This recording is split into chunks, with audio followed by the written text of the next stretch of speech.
Thank you all for coming tonight. I'm going to tell a quick story, and then I'm going to come back a little bit later and talk a little bit more. But, it was 10 years ago, pretty much to the date, that our economy and our country was just in the toilet. If you remember, the recession was hit hard 10 years ago, 2009, 2008, and the face of hunger changed in America. And it was then that I knew that I was being called to feed people. For those of you who know me, I'm a man of faith, and I feel very strongly that I was called to do this.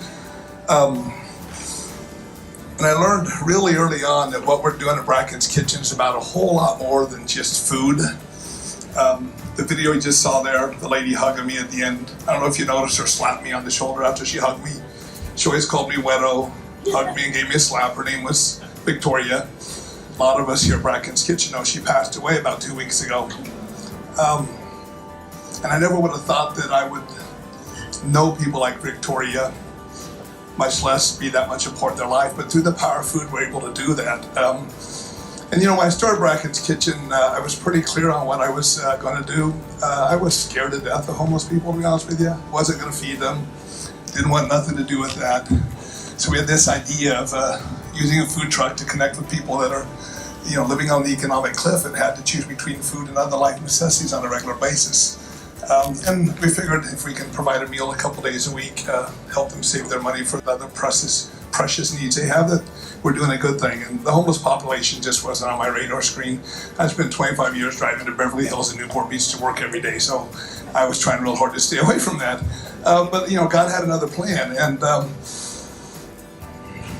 we started Bracken's Kitchen. We started going out every Tuesday night to Ross Street. That's where you saw that video shot at. And all of a sudden, there's a Chef to End Hunger program by our friends over here at LA Specialty. Amazing work they do. There's this big issue with food waste. Everybody's talking about food waste, and here I am every Tuesday night to have leftover food.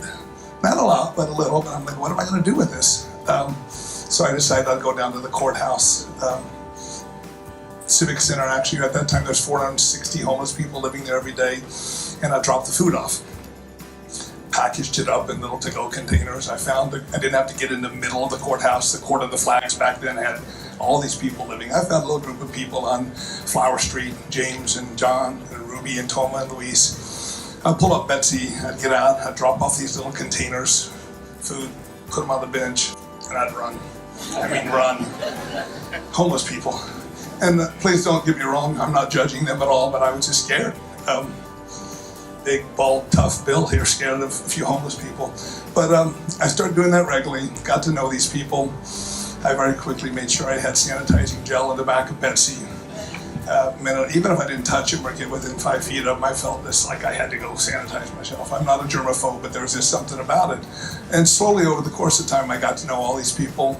They'd start talking to me, shaking hands, everything. So every night I ran back to the back of that truck and got that sanitizing gel and tried to make sure when I drove off I wasn't carrying some sort of germs, and got to know them more and more. And they'd always ask for something after I gave them their meal, talk to them. Excuse me, Mr. Bill, do you have water, or do you have a soda?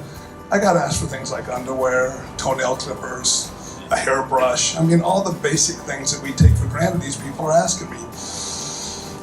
And then one day it happened. After being out there with them, giving them the meal, talking to them, Ruby, the only woman there, 57-year-old African-American woman amongst all these guys, said, "Excuse me, Mr. Bill, can I ask for something?" And I was almost to the truck. I turned around, said, "Sure, Ruby, what do you want?" She says, "Can I just have a hug?" I was like, okay, I can do this. I can hug Ruby. Mind you, 5 minutes earlier, Ruby was behind the tree relieving herself. And that was her life right there. So I hugged her. And I was trying to do a quick hug. My sister's a one-arm hug, famous person, so I was trying to do the one-arm hug. But she grabbed hold of me and she wouldn't let go. And she hugged me, and she hugged me, and she hugged me. I'm like, okay, I'm thinking to myself, how much sanitizing gel do I have in the back of the truck right now? She finally let go, and I turned, and I was gonna run. And I turned and ran right into John. And John says, "Can I get a hug?" And I gave him a hug. Then James, then Toma, and then Luis. I hugged all of them.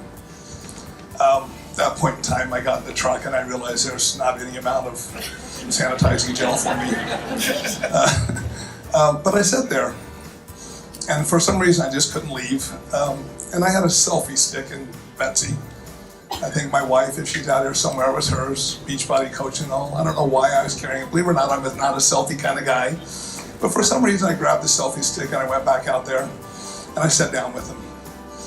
And if you're friends of mine on Facebook, you can find it. If you're not, be my friend on Facebook. There's a video of me and John singing Ruby Tuesday to Ruby.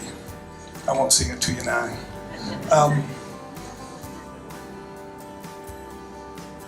But when you think of all the things that these people need, the homeless people, that the only thing they had was the clothes on their back and a shopping cart with a bunch of belongings in it, of all the things they need, all they wanted from me right then and there was to know that someone cares about them. They wanted a hug.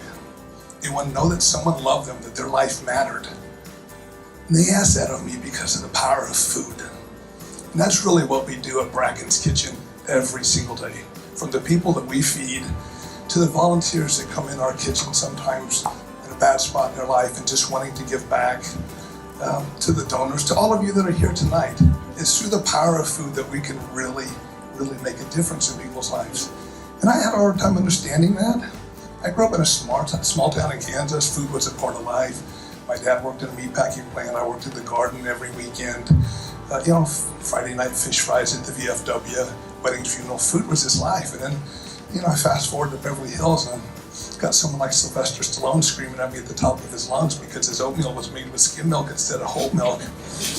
And I didn't understand it. Dude, it's just food. But a real good friend of mine, a guy who had something to do with the Chef to End Hunger program, once said that we all share the two most basic human needs for survival: the need to breathe and the need to eat. The problem is air is free and food is not.